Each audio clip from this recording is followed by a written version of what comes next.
all my parents' names and have the computer input those names. So like when you get a letter from a company arriving at your house, and it says, "Dear Mr. So-and-so," and their name's put in there, it looks like they wrote the letter to you. The truth is they really didn't write the letter to you. They used a mail merge. They inserted your name from a database along with tens of thousands, if not millions of other names, and everybody around the country is receiving that same letter.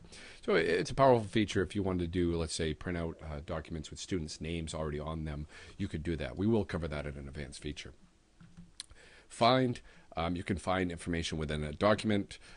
Let me just show you really quickly what that looks like. If I change this word to orange, so we do know orange is inside this document. Let's go to the beginning page of the document, and let's pretend we had lots of pages here. If I copy these and I paste these, so I get a lot of pages inside this document. I'm going to move this page down here and hide it. So I'm going to the first page, and we're going to go to the Edit Find feature. Edit Find Search. I can search in the document here, and we can say orange, and it found one result of orange, one occurrence on page 6. If I click on this, it brings me right to orange on page 6. Great feature. So if I type in the word exact, now it did find 27 occurrences, and it occurs on page 2. We can click that. There's page 2. It occurs on page 4, and page 4, if we view that thumbnails, you see it's selected page 4. That is a duplicate page. That's why it looks like it showed up in the same piece. But go back to the search menu, and we see page 6. Let's look at this occurrence. There it is. There's another occurrence, and page 7. Oh, look at that. There it is again. So it found all 27. That's great. Now continue on edit. We have find. The difference between search and find is search will give you this search dialog box and results over here, and it will stay there until you turn it off in the view. The find feature will find text within a document. So if I do exact again, exact, and I get rid of this, let's delete that out. Find next. It's going to thumb through and find within a page what you're looking for. And you can also replace something. So let's say if we go in and try to see if I can find orange. Go orange, orange. Replace it with turnip. And it replaced one occurrence. So now if we go back here and we find turnip, try to do orange, it won't appear orange. You see it did not find any occurrence orange. That's because I told the computer to replace it to turnip. And look at that. It found the one occurrence right where I had placed orange, and it changed that to turnip.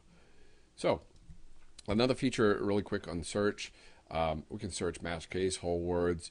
It keeps your recent searches here, but we'll get into this at a later time when we talk specifically about the search menu. So powerful feature. Proofreading, this is your spell check. Proofread as you type. That's what I usually have selected, but you can turn on the proofreader. It will go in here, and you can select text, and you can drag the text in there. You could also select text and go to proofreader, and it'll appear in there. And writing tools, we can look things up inside of thesaurus or dictionary. Now, the difference here is we take the word customize and we go to writing tools, look up in dictionary thesaurus. That is built on your computer. So when I click this, the dictionary software that we have on the computer turns on. It shows us customize, and it's a verb, often be customized. Modify something to suit a particular individual or task. Well, and a sentence. Well, this is going to be a great feature when students all have their laptops, that they have a dictionary, they have a thesaurus built in. Now, there's no word found for customize in the thesaurus, but that's okay. And we also have apples in Wikipedia. And Wikipedia needs to connect to the internet. That's okay. I'm going to allow it. Go OK. And it will actually, nothing's found in Wikipedia. I don't believe it. So let's go back and go to the edit menu. Go to the writing tools. Search in Spotlight. You can search it on your hard drive. I cover all these in the basics. And search in Google. So we can go right here. Search in Wikipedia. Customize. Safari turns on. Where we've gone to Wikipedia. And again, no results. Well, that's interesting. Customize didn't appear in Wikipedia. But anyway, that's a great option. So if we had a different word, let's say Martin Luther. We're in history and we're studying Martin Luther, and I'm selecting that text. Again, go to the basics course. You're going to learn the tricks about selecting text quickly. And I go down to writing tools, search in Wikipedia, and Sure enough, we will get Martin Luther as the #1 hit. And there is Martin Luther. He's invented Protestantism. So if you sent out a